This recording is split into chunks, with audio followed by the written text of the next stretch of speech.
Pretty sure I'm an outfit repeater, Charlie. I think I wore this shirt last week. Whatever. You can join me for the video.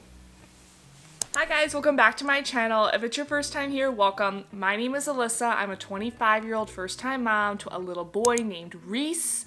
And today we are talking about my top 10 baby products. Now, if you are new here, I have done several videos talking about must-haves and essentials and different dupes for really popular baby products, but I thought I would sit down and really go in depth with pros and cons of each of these baby products that ironically are probably the most 10 expensive and most popular baby products that I own. So today we will be answering the ultimate question of, if I knew then what I now know now, would I still have chosen to purchase each of these baby products? Let's find out. Starting off with number one, and ironically, I think it is my most expensive baby product that I own, is my uppababy Cruz stroller. Now, I had juggled back and forth for a long time about whether I wanted to go with the Vista or the Cruz, and we ultimately decided to go with the Cruz because I personally don't plan to have my kids back to back right on top of each other. Dakota might disagree with that because he wants kids like as soon as we can. But basically, it's awesome because of the sense that it has an adjustable handlebar.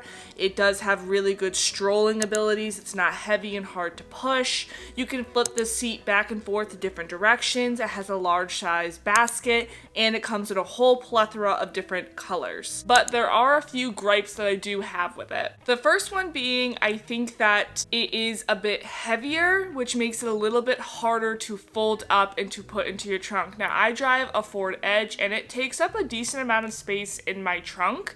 And so if you drive a sedan, like Dakota drives a Volkswagen Jetta, I can put the stroller in his car, but it's definitely a little bit of like maneuvering it and trying to get it to balance and fit into different spots. So just consider that if you don't have like a mom car, it might be a little bit tight in your trunk, but you can do it. Something else is the fact that the accessories aren't included. If you want to purchase any sort of cup holders or spots to put your phone, if you want to do like a little snack tray, if you want to do any of those sort of things, you are buying those separately. It is good that they do offer those, but I feel like for the price point of like $800 to $1,000 stroller, like they should have a cup holder in it, but I digress. So that's something to consider as well. It also, I don't think, is the most like scratch resistant stroller. I know people are like, that's something weird to be worried about. Like strollers are meant to get banged up, but like I want to keep the stroller looking nice if I can. And I think that it does kind of scratch a little bit easier than maybe it should for what you're paying for. But even with those small slight issues, I would still choose to purchase the uppababy again. I definitely think it is for sure an investment. So if you are someone like me that actually cares about keeping the stroller looking nice, I think it is possible. I actually keep mine like on a blanket in my trunk. That way when I put it into the trunk, it's not scratching every time, because I would like this to last several years and several children. So just keep that in mind. But overall, the uppababy gets my stamp of approval. My second product is our Keekaroo peanut changer. Now, I believe this fell into my newborn essentials category, and basically it is a fancy, aesthetically pleasing changing pad. It's definitely got that cute vibe to it, which is why I wanted it for REECE'S nursery. I do really love the fact that it is wipeable, so no covers are required in order to keep it clean, so you can just wipe it away.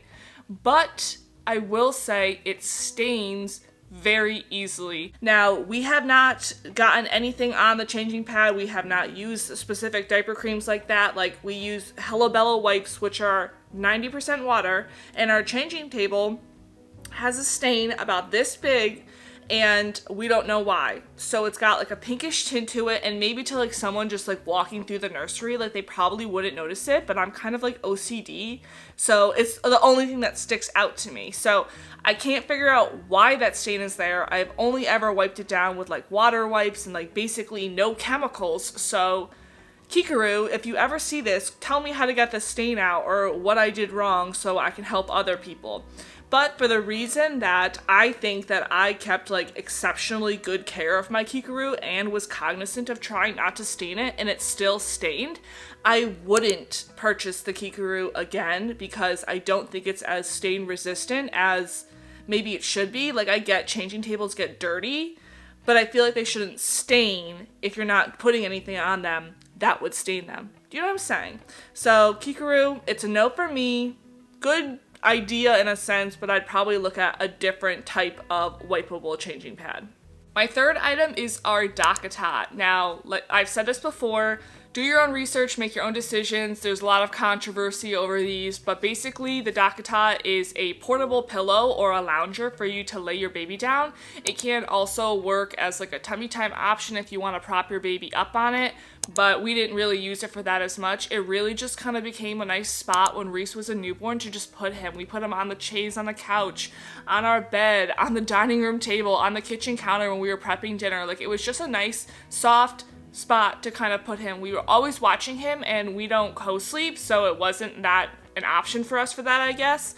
But it definitely was just a nice, secure spot to put him. It actually probably was like our most essential, newborn essential as far as a physical product goes, because we used it every single day. It was just so handy. We purchased ours off of Facebook Marketplace, which I highly recommend you do for all of these products if you can, because we got it for like a fifth of the price, so it definitely was worth it. But overall, I really enjoyed our dockatot. I think the only downside I could find of the dockatot is the fact that it doesn't really have a long usage. Now, you'll use it for multiple children, but I think we really only used it for Reese for the first maybe 2 months. After that, he was getting kind of squirmy and wiggly, and it made us nervous, and we just really weren't going for that because we could kind of put him on the ground or other options. And so it just doesn't really necessarily have a longevity for the top price you'll typically pay for it. That's why I say get it used if you can. Something else to know, we have the basic white one, but if you want like a fancy pattern one and you're into patterns, you do have to pay more for those patterns. So I don't really think you should have to pay more for the patterns, so they kind of get a dock from that in my books. But overall, I would repurchase the dockatot. I think that it was essential for us to just have a spot to lay the baby down so we could have 2 seconds to ourselves, and it was really beneficial for us. Our fourth item is our baby monitor. I love our Dr. Meter baby monitor. I actually think I heard about it first from Kilean Rodriguez, and girl, she definitely knew what she was talking about when she said to get this. It's awesome. I really wanted a monitor that I could physically hold. I know a lot of people like the ones that they can just have on their cell phone, but I want to be able to always see him without having to switch an app, so that was just for my own first-time mom craziness, I guess. And it's been awesome. The setup is super easy. You can hook up to, I think, 4 cameras at once. So we have one above his crib in the nursery, and then we have one in our living room as well, which kind of covers his play space. You can rotate the camera, and you can switch between different cam views on the monitor, so it's really great. It can do white noise, you can do temperature alarms, it plays music, and I think it's really affordable compared to some of the other baby monitors out there, so definitely check it out. The only con I can think of for this item is the battery life of the monitor. And the reason I say this is because I thought it was like an acceptable battery life. We just have always, plugged it in when we go to bed at night. And now when I use a monitor for my nanny kids, their battery life lasts like days on their monitor without a charge. And so it's just one of those things where it would be better if it had a better battery life, but I feel like a lot of times it works sufficiently for us throughout the day. We just pop it on the charger with whatever room we're in if we need it. You can take it off, of course, and then at nighttime we just plug it in. So for me, it's not a deal breaker, but I will say it doesn't have the best monitor battery life on the market. But overall, I would buy the Dr. Meter, and I definitely recommend it to anybody who's in the market for a baby monitor. My fifth baby item is our Mamaroo baby swing. I actually purchased ours off of Facebook Marketplace. I love Facebook Marketplace, as you can tell, but basically it's awesome because it's a very minimal, aesthetically pleasing baby swing. I'm the type of person where that matters to me, so it definitely was appealing to have not a gaudy baby swing in the living room. It washes well. You can easily unzip the seat and the little balls on the mobile and just chuck them in the wash. It definitely has a bunch of different motions you can use and sounds, so it is overall a good baby swing. I think the main gripe I have with it is the mobile. The mobile is not automatic, so it only moves by the baby batting it, which is okay. But the problem is it kind of like sags. So like there's the top part and you can see where it connects to the base. Like you can almost tell where it's like drooping, like it's too top heavy. So you're like, is this thing gonna snap off? And then when Reese was probably about 4 months old or 3.5 months old and he would bat at it, he discovered that you could pull on the mobile down, and so I had to take it away because he was gonna snap it. Like, it's a thin piece of plastic, it's not durable in that sense. So it really lost points in the sense that the main thing is there's a mobile to play with, but then you have to take the mobile away from the baby because they're gonna break it, and then what are you gonna do? So really lost a lot of points. I know there's currently a recall going on about the mamaroo, but you can order the strap from their website for free and it fixes that issue, so it's not a safety concern of mine. But just something to consider if you have one or you're thinking about getting one, make sure you just get the strap. But overall, I would not purchase the mamaroo again, mainly because of the fact the mobile was essentially potentially going to break by itself, and then when you started putting Reese's force on it to try and grab it, it was just almost gonna snap any day. So I think I want a more durable baby mobile and swing combo with my next child, so I probably wouldn't get it again. My sixth baby item is our Skip Hop Activity Center. You have probably seen this in several of my videos. I really enjoy this product. It sits right in our living room. It has a whole bunch of different toys on top that Reese really enjoys playing with. I personally like it because I know I can put Reese in there and he's safe and content if I, God forbid, need to pee or go flip the laundry. It's just a good spot to put him where he's entertained and happy, but I can also get some things done if I need to. It has a footrest on the bottom that's kind of like a wobble board, so it helps him to learn how to balance and stand. It is an adjustable height, so it definitely grows with your baby, so I love that you really are getting your money's worth out of it.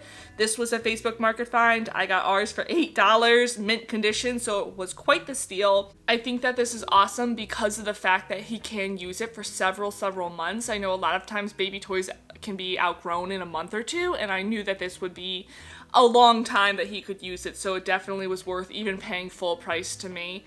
I think the only gripe I have about it is the fact that it's not exactly foldable. I know there are some out on the market now where you can kind of snap them up or fold them or lay them flat.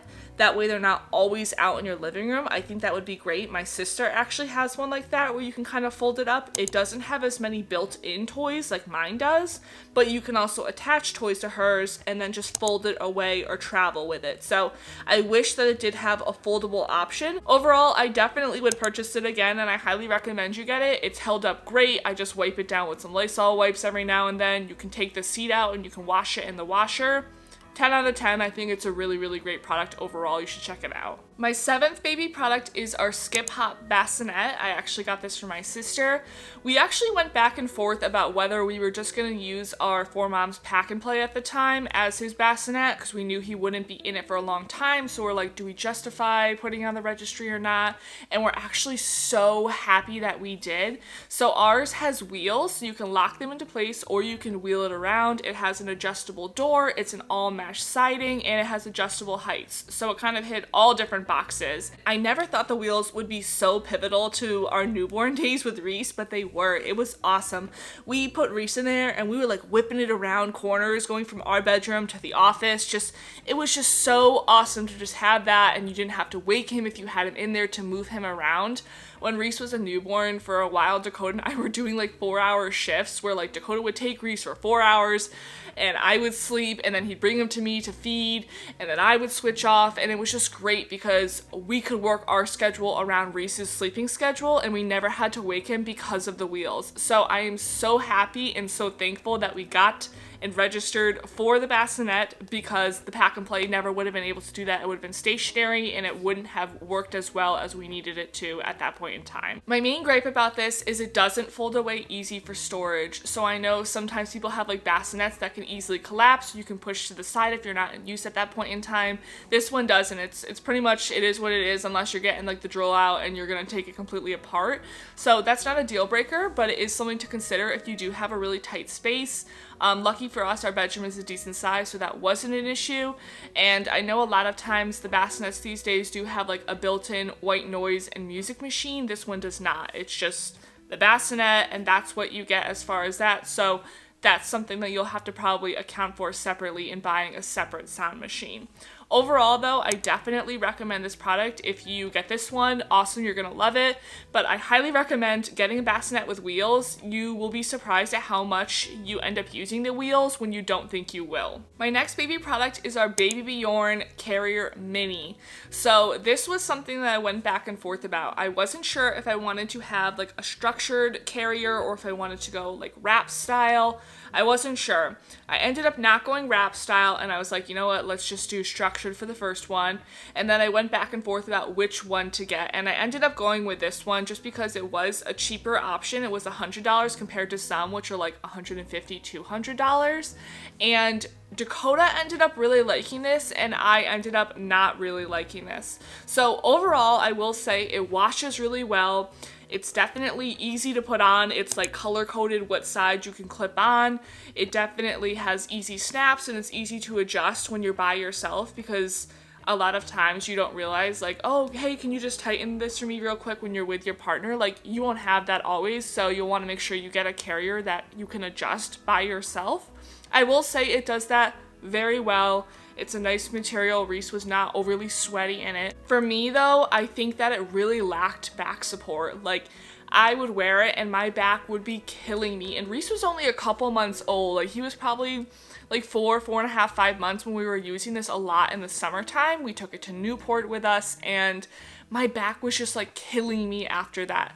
Dakota swears that it was okay for him, but I think Dakota also used it less than I did. Overall, I think I wouldn't recommend this carrier because I think it really lacks back support, and I think that that's something that's important to have. It says you can use it up to 12 months, but like, you couldn't pay me to put this on with Reece right now at almost 8 months. Like, it just wasn't gonna happen. But overall, I definitely wouldn't have gone back and registered for this product. I probably would have chosen something different. Next, we have our baby brezza. For those of you who are new here, Reece is pretty much strictly formula fed at this point, and then we have a breast milk freezer stash as well, but most of the time it's formula. And so we were gifted a baby brezza, and it has been amazing. If you haven't heard of it, it's basically just like an automatic bottle maker. So you just fill the top part with your formula, you fill the water tank, and then you can go ahead and choose how many ounces you want it to be, the temperature you want it to be. So it really cuts down time when you have a fussy crying baby and you just need a bottle like now. So you just pop it on, hit the button, and go.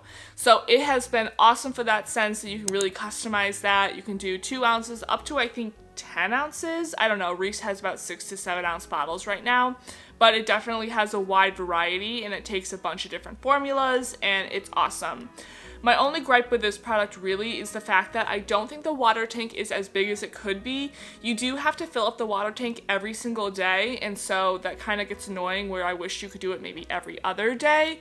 And you have to clean like the filter, and so it's just like a funnel where like the water and the formula mix together before going into the bottle, because it'll build up obviously. So I just wish that there was maybe like a self-clean button on the machine that would like do it for you, so you didn't have to like take apart the machine.